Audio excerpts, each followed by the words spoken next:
Indo Riset, elektabilitas Ganjar turun di Jateng. Anies naik efek Cak Imin. Lembaga Indo Riset merilis hasil survei terkait elektabilitas calon presiden di beberapa daerah. Hasilnya, elektabilitas Ganjar Pranowo mengalami penurunan di Jawa Tengah. Tambah basis itulah insya Allah Amin akan menjadi semakin lengkap, dukungan yang semakin besar. Paling tidak modal dasarnya dari partai-partai pendukung ini sudah setidaknya minimal 39 juta. Sebenarnya kalau disebut yang masuk di dalam radar atau tangkapan survei, hasil survei banyak sekali. Karena salah satu pertanyaan di dalam survei itu adalah top of mind. Jadi kita minta kepada responden atau kepada publik menyebut secara spontan nama-nama. Jadi muncul banyak sekali nama sebenarnya. Tetapi yang konsisten berada di tiga besar itu ada tiga.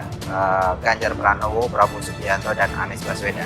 Di survei terakhir yang kami lakukan, survei telepon secara nasional, itu kita menemukan, kita mulai memasangkan ya, karena sudah Anies Baswedan sudah berpasangan dengan Muhaimin Iskandar. Kita coba melakukan simulasi bagaimana efek dari pasangan atau deklarasi pasangan Anies dengan Muhaimin Iskandar.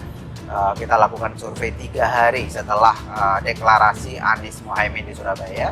Kita lakukan 5 sampai 8 September, dan hasilnya adalah yang angka absolutnya yang di atas adalah Ganjar Pranowo sekitar 35%, kemudian Prabowo Subianto sekitar 31%. Jadi jarak antara Prabowo dengan Ganjar sebenarnya di bawah margin of error, 2 kali margin of error, sehingga SMRC tidak bisa menentukan siapa di antara dua calon ini yang lebih unggul dari yang lain. Tetapi Anies Baswedan kita temukan di dalam survei terakhir itu 16,5%. Nah, sebulan sebelumnya kita ada survei nasional tatap muka dengan 5.000 responden dan response rate 85%. Jadi yang kita analisis sekitar 4.600-an sampel, dan kita temukan ketika itu individual.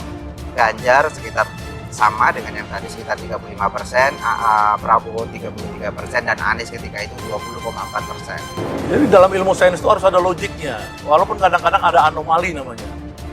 Nah, ini memang harus introspeksi dari teman-teman lembaga survei ya. Maksud saya, misalkan bulan lalu saya dengan SMRC kan di TV One juga, dan mereka mengatakan bahwa Anies itu dapat 20 atau 21%. Ya, sekarang turun setelah dengan Muhaimin pasangan ya memang 16%, ada turun 4%. Nah, menarik, sebelum itu saya lihat ada 2 survei khusus melihat di Jawa Timur.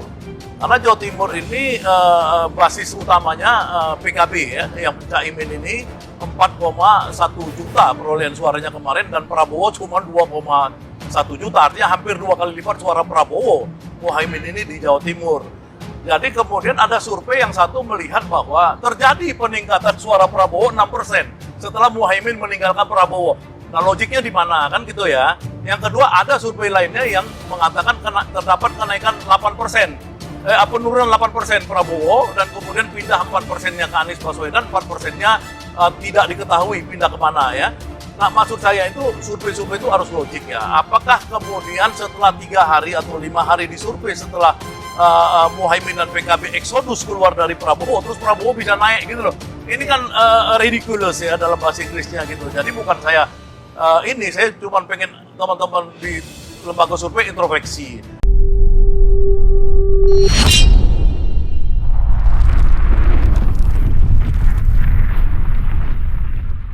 Indo Riset, elektabilitas Ganjar turun di Jateng.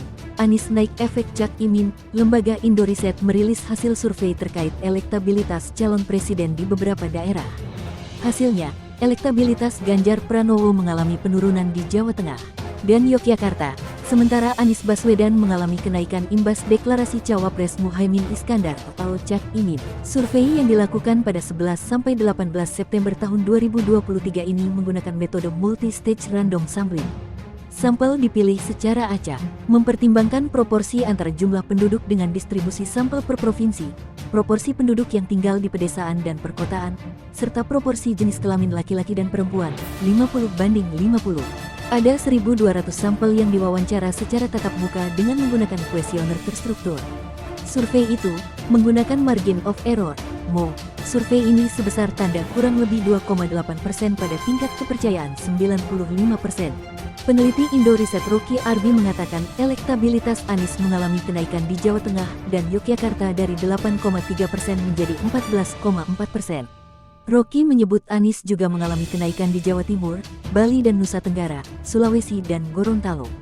Efek dari deklarasi pasangan Cawapres Muhaimin Iskandar dan bergabungnya PKB ke koalisi, terjadi kenaikan dukungan pemilih di Jawa Barat, Jawa Timur dan Jawa Tengah DIY pada Anies Baswedan dibandingkan survei bulan lalu, sumbangan yang terbesar didapatkan dari kenaikan elektabilitas di Jawa Timur, kata Rocky dalam paparannya, di Rumah Wijaya, Jakarta Selatan, Senin, tanggal 25 September tahun 2023. Sedangkan, kata dia, untuk elektabilitas Ganjar mengalami penurunan di Jawa Tengah dan Yogyakarta dari 70,0% menjadi 65,6%. Rocky mengatakan Ganjar juga mengalami penurunan di Bali dan Nusa Tenggara, Sulawesi dan Gorontalo. Stagnasi juga dapat dianalisis dari kesulitan PDIP mencari cawapres, ucap dia.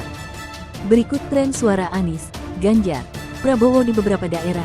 Anies Baswedan, Jawa Barat, dari 24,7% menjadi 31,6%, Jawa Tengah dan Yogyakarta, dari 8,3% menjadi 14,4%, Jawa Timur, dari 12,8% menjadi 22,2%, Bali dan Nusa Tenggara, dari 6,7% men 16. Ganjar Pranowo, Jawa Tengah dan Yogyakarta, dari 70,0% menjadi 65,6%, Bali dan Nusa Tenggara, dari 51,7% menjadi 48,3%, Sulawesi dan Gorontalo, dari 18,8% menjadi 10,6%. Prabowo Subianto, Sumatera, dari 41,5% menjadi 38,1%, Jawa Barat, dari 46,0% menjadi 40,5%, Jawa Timur, dari 40,6% menjadi 32,8%, Kalimantan, dari 48,0% menjadi 32,0%. Indo Riset, elektabilitas Ganjar turun di Jateng. Anies naik efek Cak Imin, lembaga Indo Riset merilis hasil survei terkait elektabilitas calon presiden di beberapa daerah.